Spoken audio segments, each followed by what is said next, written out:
Hello, আসসালামু আলাইকুম। Welcome to my new blog. আমি রিপা রঞ্জনা চলে আসলাম আপনাদের সামনে আরও একটি নতুন ব্লগ নিয়ে। আজকে আমি চলে এসেছি গার্ডেন বাই দ্য বেতে। গার্ডেন বাই দ্য বেতে ঢুকতে টাকা লাগবে কিনা বা ঘুরলে কি কি দেখতে পারবেন সে সম্পর্কে আপনাদেরকে জানাবো। তাহলে চলুন আমার সঙ্গে। এখন আপনাদেরকে বলে দিচ্ছি গার্ডেন বাই দ্য বেতে আপনারা কিভাবে হেঁটে আসতে পারবেন। মার্লিয়ন পার্ক, মেরিনা বে এর পাশেই রয়েছে মেরিনা বে মার্কেট। ওই মার্কেটের ভেতর দিয়ে আপনারা খুব সহজে গার্ডেন বাই দ্য বেতে হেঁটে আসতে পারবেন। 20 থেকে 25 মিনিট সময় লাগবে। এটা হচ্ছে সিঙ্গাপুরের সবচাইতে বড় একটা মার্কেট এবং সব ব্র্যান্ডেড জিনিসগুলো পাওয়া যায় এবং এখান থেকে আসলে সাধারণ মানুষজনের পক্ষে মানে শপিং করা সম্ভব না। সব হচ্ছে দামি দামি ব্র্যান্ডের জিনিস আছে এবং সব অরিজিনাল প্রোডাক্ট পাবেন এখানে। তো এখান থেকে ঘুরে হচ্ছে আমি যাব হচ্ছে গার্ডেন বাই দ্য বেতে।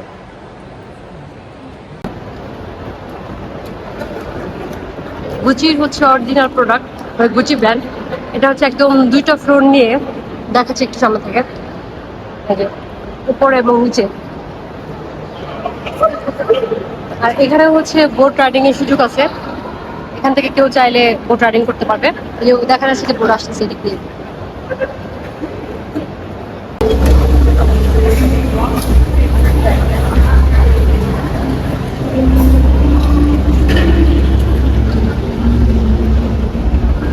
আমি এখন এই মার্কেটটা ঘুরে বের হয়ে যাচ্ছি। তো এই মার্কেটটার শেষ মাথাতেই রয়েছে হচ্ছে গার্ডেন বাই দ্য বে। মানে এখান থেকে বের হয়ে জাস্ট 5 থেকে 7 মিনিট হাঁটলেই হচ্ছে গার্ডেন বাই দ্য বে রাস্তা পাবেন। এটা হচ্ছে মার্কেটটার বাইরের দিক। এই মার্কেটের নাম হচ্ছে মেরিনা বে শপিং মল। এখন যে রাস্তাটা দেখতে পাচ্ছেন এটা হচ্ছে গার্ডেন বাই দ্য বে যাবার রাস্তা। এখান থেকে জাস্ট 5 মিনিট এই রাস্তাটা দিয়ে হেঁটে গেলেই হচ্ছে গার্ডেন বাই দ্য বে পেয়ে যাবেন।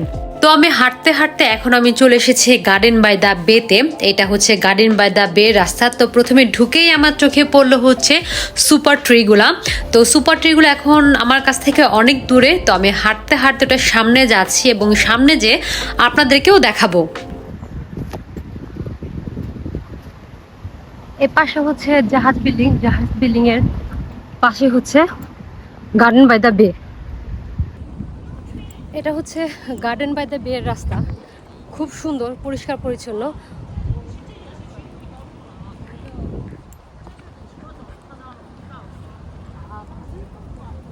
গার্ডেন বাই দ্য বে এত সুন্দর করে সাজানো হয়েছে, মানে এত সবুজ চারপাশে, দেখেই হচ্ছে খুব ভালো লাগছে এবং এগুলো কিন্তু সব অর্গানাইজড করে বানানো হয়েছে।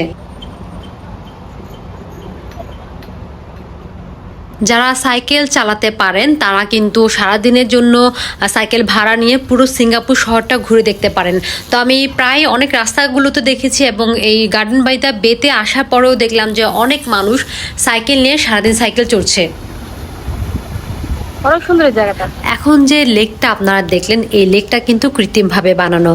গার্ডেন বাই দ্য বে এর ভিতরে অনেক কিছু রয়েছে যা কৃত্রিমভাবে বানানো হয়েছে। গার্ডেন বাই দ্য বে এত বড়, মিনিমাম 2 ঘন্টা লাগবে আপনি যদি হেঁটে দেখতে চান। আর যদি হেঁটে দেখতে না চান সেক্ষেত্রে ভেতরে গাড়ির ব্যবস্থা রয়েছে, সেটাকে রেন্ট নিয়ে তারপর হচ্ছে আপনি পুরোটা ঘুরে দেখতে পারবেন। তো এখানে ঢোকার পর আমার কাছে যেটা সবচেয়ে ভালো লেগেছে, কৃত্রিমভাবে বানানো এবং ন্যাচার যে জিনিসগুলো রয়েছে এগুলো এত সুন্দর করে অর্গানাইজ করেছে যে মনে হয় না যে আসলে এগুলো কৃত্রিমভাবে বানানো না অরিজিনাল। তো যাই হোক, এখানে অনেক কিছু দেখেছি এবং দেখছি, আমার কাছে ভীষণ ভালো লাগছে। মানে এত সুন্দর একটা পার্ক এবং এত সবুজ চারিদিকে, এত সবুজ মানে কল্পনা করা যাবে না। এইখানে হচ্ছে এই গার্ডেনটাতে আপনি ঢুকলে হচ্ছে আপনার কোনো টাকা লাগছে না, আপনি পুরোটা ঘুরে দেখতে পারবেন।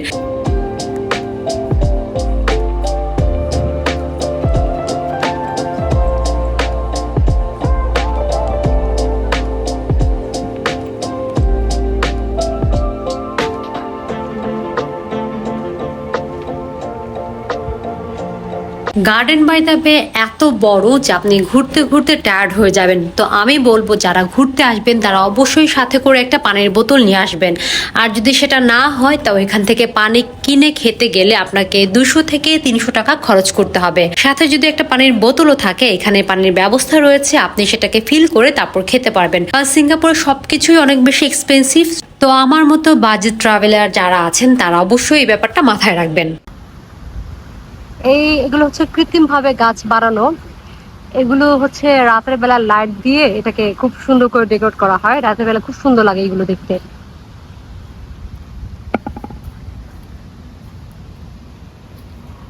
সিঙ্গাপুরের সবচেয়ে জনপ্রিয় ফিউচারিস্টিক পার্ক হচ্ছে গার্ডেন বাই দ্য বে। কালারফুল একটা পার্ক এবং অনেক ফিউচারিস্টিক জিনিস এর মধ্যে রয়েছে, যার জন্য হচ্ছে এটা বিশ্বের অন্যতম একটা ফিউচারিস্টিক পার্ক হিসেবে পরিচিত। আর এর মধ্যে 18টা সুপার ট্রি বানানো হয়েছে, যার উচ্চতা হচ্ছে 160 ফিট এবং এগুলা হচ্ছে কৃত্রিম গাছ বলা হয়। এবং রাতের বেলা এগুলোকে লাইট দিয়ে সাজানো হয়, লাইটিং করা হয় এর মধ্যে, এবং দেখতে তখন ভীষণ রকম সুন্দর লাগে।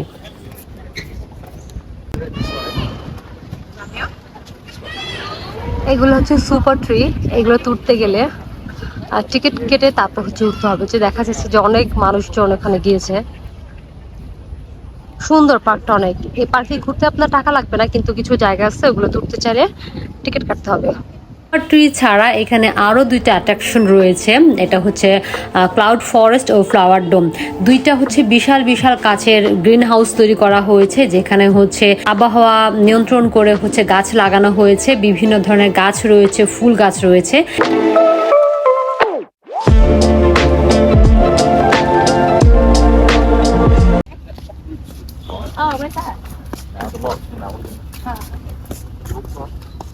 Yeah, nice place.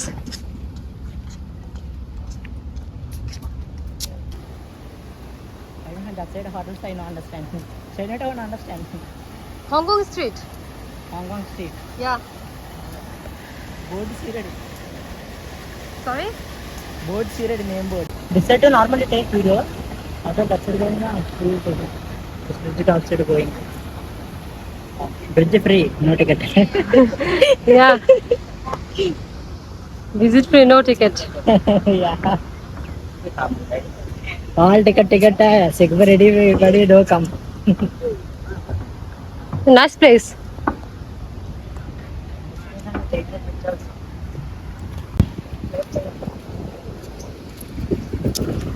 এই জায়গাটা তো আসলে খুবই সুন্দর।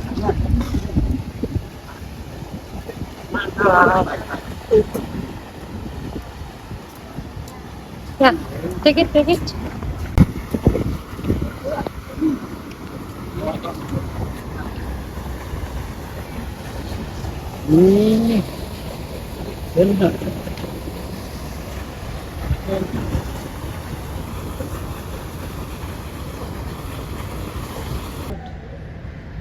গার্ডেন বাই দা। এখানে হাঁটতে হাঁটতে এই ভয়ঙ্কর জিনিসটা আমার চোখে পড়ে গেছে। জাস্ট আমি দাঁড়িয়ে 1 মিনিট ভিডিও শুট করে এখান থেকে একটা দৌড় দিয়েছি। সিঙ্গাপুর ছোট্ট একটা দেশ, কিন্তু এই ছোট্ট দেশটাকে মানে সবুজের যাতে কোনো ক্ষতি না হয়, প্রকৃতির যাতে কোনো ক্ষতি না হয়, সেদিকে খেয়াল রেখে এই দেশটাকে এত সুন্দর করে ডিজাইন করেছে। প্রকৃতিও রয়েছে এবং ডেভেলপমেন্টও অনেক বেশি হয়েছে। এই পার্কটা হচ্ছে ফ্রি, বাট ক্লাউড ফরেস্টে যেতে হলে টিকিট কাটতে হবে। আমি জানি না টিকিটের প্রাইস কত। ক্লাউড ফরেস্ট অনেক সুন্দর, যা দেখতে হবে যে প্রাইস কিরকম লাগে। তো ফাইনালি আমি টিকিট নিয়ে নিয়েছি। একটা টিকিটের প্রাইস হচ্ছে 30 সিঙ্গাপুরি ডলার। তো আপনারা চাইলে অনলাইনেও টিকিট কাটতে পারবেন অথবা এখানে এসে দাঁড়িয়েও টিকিট কাটতে পারবেন।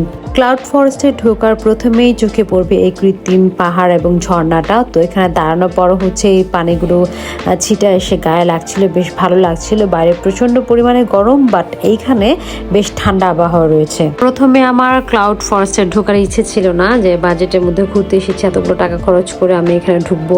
তো এখানে ঢোকার পর আমার কাছে মনে হয়েছে যে আসলে খুব ভালো করেছি। যদি আমি টিকিট কেটে না ঢুকতাম তাহলে আসলে আমি এই সুন্দর জায়গাটা মিস করে যেতাম।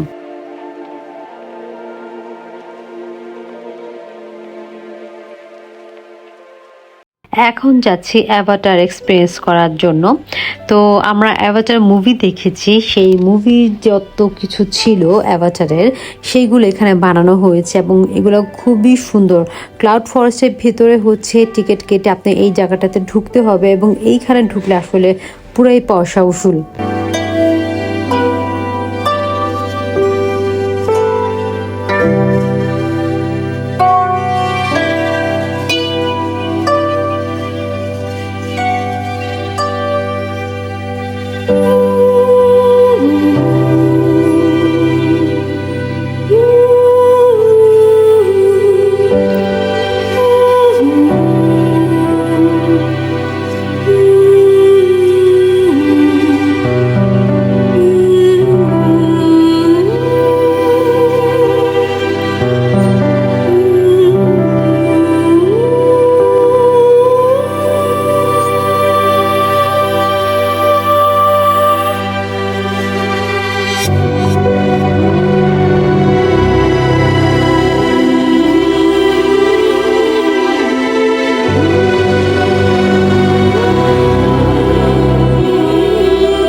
ঘুরতে ঘুরতে আরেকটু ভিতরে আসলে এই জায়গাটা দেখতে পারবেন। এখানে হচ্ছে আপনি দাঁড়িয়ে নিজের একটা অ্যাভাটার তৈরি করতে পারবেন। তো এইখানে আসলে যে টিকিটটা কেটেছি সেই টিকিটের সাথেই হচ্ছে এটা ইনক্লুড ছিল। এখানে একটা থিয়েটার রয়েছে যার মধ্যে হচ্ছে ফরেস্ট রিলেটেড সিনেমাও দেখানো হয়।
এটার উপরে ওঠার পর অনেক কিছু একসঙ্গে দেখা যাচ্ছিল। তো উপর থেকে মেরিনা বে স্ট্যান্ড, তারপর হচ্ছে পুরো সিঙ্গাপুরের যতগুলো ভিউ ছিল সুন্দর করে এখান থেকে দেখা যাচ্ছিল।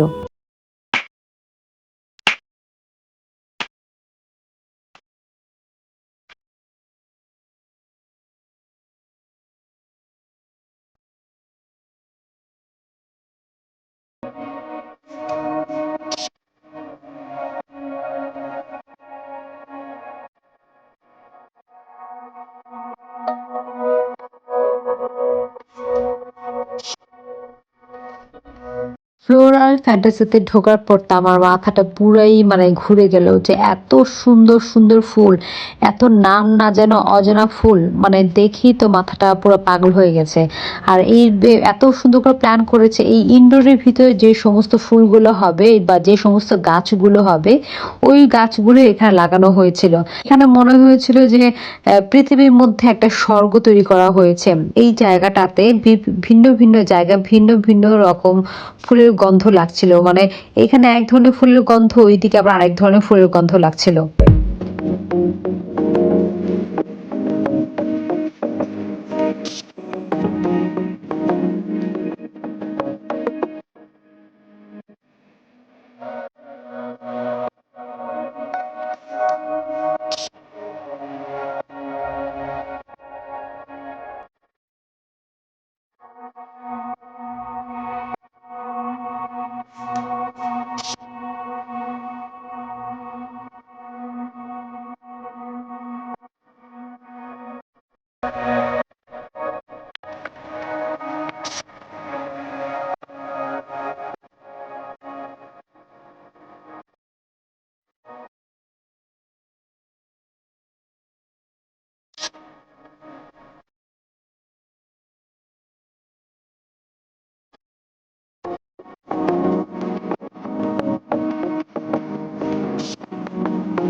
গার্ডেন বাই দ্য বে সবচেয়ে জনপ্রিয় শো হচ্ছে এই লাইট শো। এই লাইট শোটা হয় হচ্ছে 7:45 একটা আর 8:45 একটা, মাত্র 15 মিনিটের জন্য হয়ে থাকে।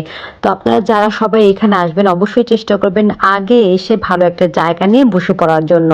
এই লাইট শোটা না দেখলে আসলে মিস করে যাবেন। তো আশা করছি আমার আজকের ভিডিওটা আপনাদের ভালো লেগেছে। যদি ভালো লেগে থাকে অবশ্যই আমার সঙ্গে থাকবেন। আল্লাহ হাফেজ।